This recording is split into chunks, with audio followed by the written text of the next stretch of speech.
Son of God, say my mind, and you don't die. This is the season 3, the episode 653 in the series How to Manifest Immortality.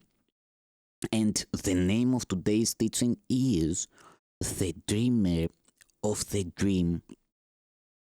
Suffering is an emphasis upon all that the world has done to injure you. Here is the world's demanded version of salvation clearly shown. Like to a dream of punishment in which the dreamer is unconscious of what brought on the attack against himself, he sees himself attacked unjustly and by something not himself. He is the victim of this something else, a thing outside himself, for which he has no reason to be held responsible. He must be innocent, because he knows not what he does, but what is done to him. Yet is his own attack upon himself apparent still, for it is he who bears the suffering, and he cannot escape because it shows his sin outside himself. Now you are being shown you can escape. All that is needed is you look upon the problem as it is, and not the way that you have set it up. How could there be another way to solve a problem that is very simple, but has been obscured by heavy clouds of complication which were made to keep the problem unsolved? Without the clouds, the problem will emerge in all its primitive simplicity. The choice will not be difficult because the problem is absurd when clearly seen. No one has difficulty making up his mind to let a simple problem be resolved if it is seen as hurting him and also very easily removed. The reasoning by which the world is made, on which it rests, by which it is maintained, is simply this: you are the cause of what I do. Your presence justifies my wrath, and you exist and think apart from me. While you attack, I must be innocent, and what I suffer from is your attack. None who looks upon this reasoning exactly as it is could fail to see it does not follow, and it makes no sense. Yet it seems sensible because it looks as if the world were hurting you, and so it seems as if there is no need to go beyond the obvious in terms of cause. There is indeed a need. The world's escape from condemnation is a need which those within the world are joined in saying, yet they do not recognize their common need. For each one thinks that if he does his part, the condemnation of the world will rest on him.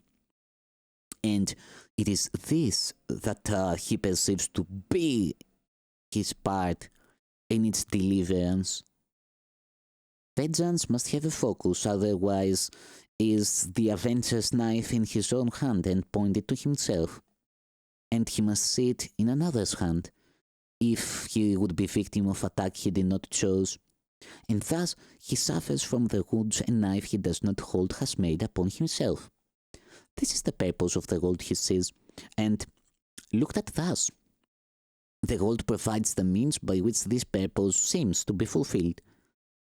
The means attest the purpose, but are not themselves a cause, nor will the cause be changed by seeing it apart from its effects. The cause produces the effects which then bear witness to the cause, and not themselves. Look then beyond effects. It is not here the cause of suffering and sin must lie, and dwell not on the suffering and sin, for they are but reflections of their cause. The part you play in salvaging the world from condemnation is your own escape. Forget not that the witness to the world of evil cannot speak except for what has seen a need for evil in the world. And this is where your guilt was first beheld, and this is where your guilt was first beheld. In separation from your brother was the first attack upon yourself begun. And it is this the world bear witness to. Seek not another cause, nor look among the mighty legions of its witnesses for its undoing. They support its claim on your alliance. What conceals the truth is not where you should look to find the truth. The witnesses to sin all stand within one little space, and it is here you find the cause of your perspective on the world. Once you were unaware of what the cause of everything the world appeared to thrust upon you, uninvited and unsaked, must really be. Of one thing you were sure: of all the many causes you perceived as bringing pain and suffering to you, your guilt was not among them, nor did you in any way request them for yourself. This is how all illusions came about. The one who makes them does not see himself as making them, and their reality does not depend on him.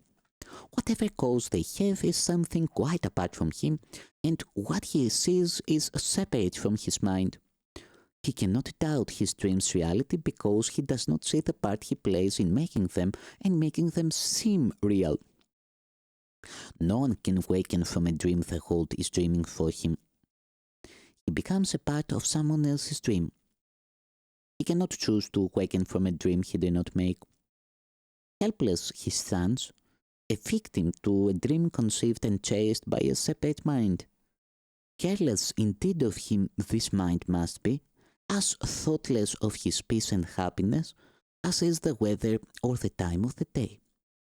It loves him not, but casts him as it will in any role that satisfies its dream. So little is his worth that he is but a dancing shadow leaping up and down according to a senseless plot conceived within the idle dreaming of the world.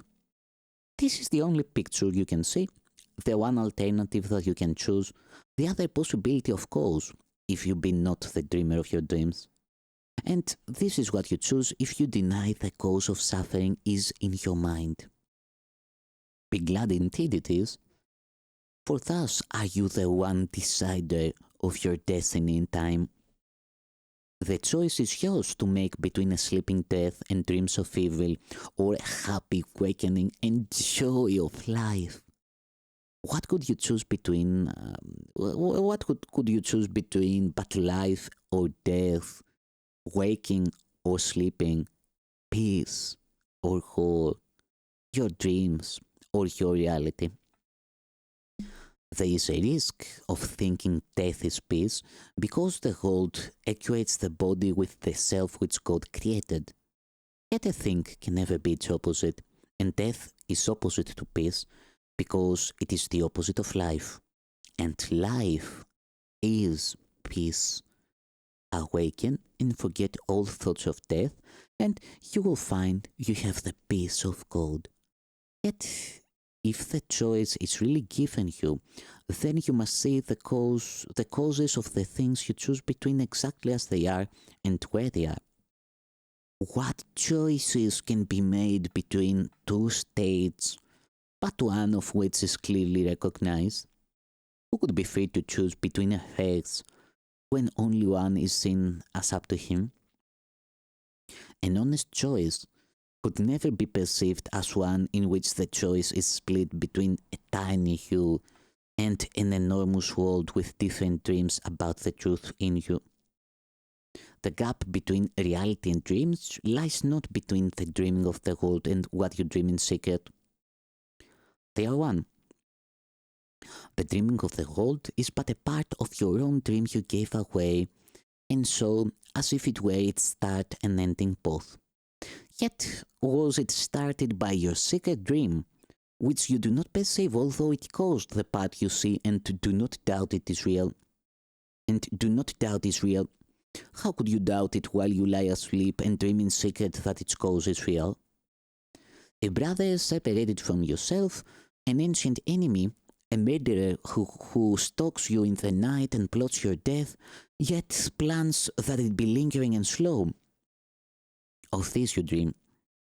Yet underneath this dream is yet another, in which you become the murderer, the secret enemy, the scavenger, and the destroyer of your brother and the world alike. Here is the cause of suffering. the space between your little dreams and your reality, the little gap you do not even see, the birthplace of illusions and of fear, the time of terror and of ancient hate, the instant of disaster, all are here. Here is the cause of unreality, and it is here that it will be undone. You are the dreamer of the world of dreams. No other cause it has, nor ever will. Nothing more fearful than an idle dream has terrified God's Son and made him think that he has lost his innocence, denied his Father, and made war upon himself. So fearful is the dream, so seeming real, he could not waken to reality without the sweat of terror and a scream of mortal fear, unless a gentler dream preceded his awakening and allowed his calmer mind to welcome, not to fear, the voice that calls with love to waken him, a gentler dream in which his suffering was healed and where his brother was his friend.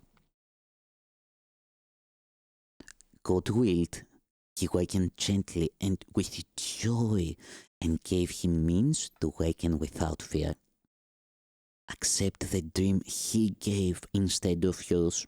It is not difficult to change a dream once the dreamer has been recognized. Rest in the Holy Spirit and allow his gentle dreams to take the place of those you dreamed in terror and in fear. He brings forgiving dreams in which the choice is not who is the murderer and who shall be the victim. In the dreams he brings, there is no murderer, there is no murder, and there is no death.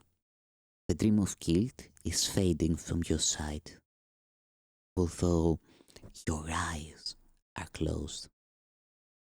A smile has come to lighten up your sleeping face. The sleep is peaceful now, for these are happy dreams. Dream softly of your sinless brother, who unites with you in holy innocence. And from this dream, the Lord of heaven will himself awaken his beloved Son. Dream of your brother's kindnesses instead of dwelling in your dreams on his mistakes. Select his thoughtfulness to dream about instead of counting up the heads he gave. Forgive him his illusions and give thanks to him for all the helpfulness he gave. And do not brush aside his many gifts because he is not perfect in your dreams. He represents his Father, whom you see as offering both life and death to you. Brother, he gives but life. Yet what you see as gifts your brother offers represent the gifts you dream your Father gives to you. Let all your brother's gifts be seen in light of charity and kindness offered you, and let no pain disturb your dream of deep appreciation for his gifts to you. Thank you, Son of God.